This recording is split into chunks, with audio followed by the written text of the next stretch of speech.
জানেন ক্ষুদিরাম বোস 1908 সালে তার যে ফাঁসি হয়, উনিও প্রথমে পড়তেন কলেজে, পরে তমলুক হ্যামিল্টনে চলে আসেন।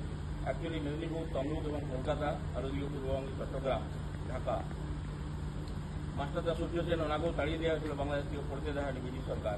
মুর্শিদাবাদ জেলাতে পড়াশোনা করেছিলেন।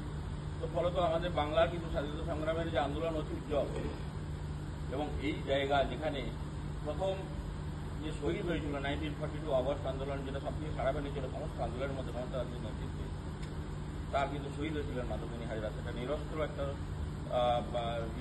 ছিল আন্দোলন, তাতেও কিন্তু ব্রিটিশ সরকার গুলি চালিয়েছিল। পরবর্তী ক্ষেত্রে এইখানে আপনারা জানেন তাম্রলিপ্ত জাতীয় সরকার হয়েছিল।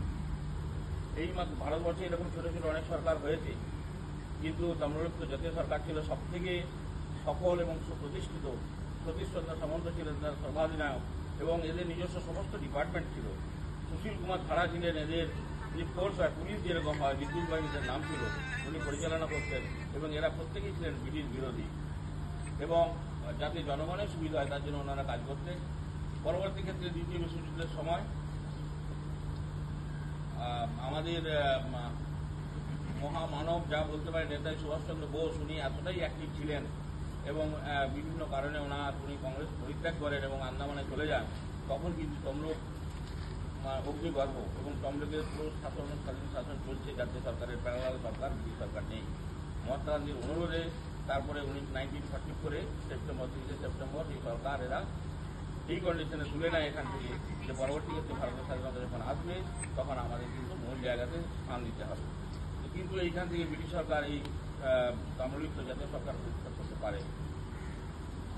তাই এখানে এই যে নন্দকুমার, সেটাও কিন্তু আপনারা যে জানেন জায়গা ওভার ইনভেস্টিগেশনে উনি লড়াই করে কিন্তু ওনার ফাঁসি হয়েছিল। ফলত মেদিনীপুর জেলার লড়াইয়ের ইতিহাস, স্বাধীনতার ইতিহাস অত্যন্ত গর্বের, এবং সত্যি কথা বলতে গিয়ে এখানের ব্রিটিশ সরকার কিন্তু যতই অত্যাচার করেছে ততই এখানকার যে মানুষ, তারা আপামর জনগণ, তারা গর্জে উঠেছে এবং নিজেদের স্বাধীনতা নিজেরা ছিনিয়ে নিয়েছে। 1946 15ই আগস্টের আগে এবং পরে 1946 16 আগস্ট আমাদের ক্যালকাটাতে বহু মানুষ প্রাণ দিয়েছিলেন।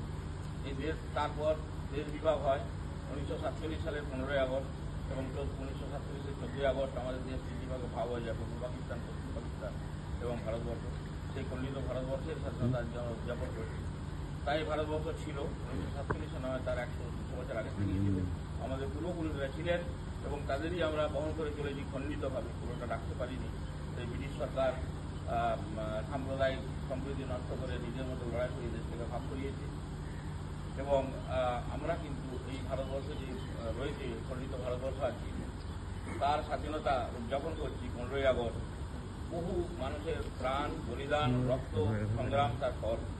তাই আমাদেরকে এই দিনটি বিশেষভাবে উৎসাহ দেয় যে we can do everything and we can overcome for any situation. তো এইরকম একটি আনন্দের দিনে যে ছোটো ছোটো বাচ্চারা আসছে, তারা ভবিষ্যতের পতাকা বহন করবে, যারা ভবিষ্যতে ভারত তারা আরও আগে এগিয়ে নিয়ে যাবে। আপনারা জানেন আমাদের ভারতবর্ষ এখন বিশ্বের 5ম বৃহত্তম ইকোনমি, এবং একদিন এটা 3য় হবে, এবং আজকে আমরা ডেভেলপিং কান্ট্রি, একদিন হয়তো ভারতবর্ষ ডেভেলপ কান্ট্রি হবে।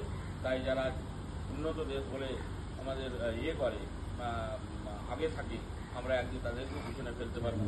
এই যে ভবিষ্যৎ প্রজন্ম যারা আসছে, তারা equally comparable to the western countries, এবং তারা আমার মনে হয় ভবিষ্যতে ভারতবর্ষ তারা পৃথিবীতে সবার থেকে সেরা জায়গা নেবে। জয় হিন্দ, বন্দে মাতরম।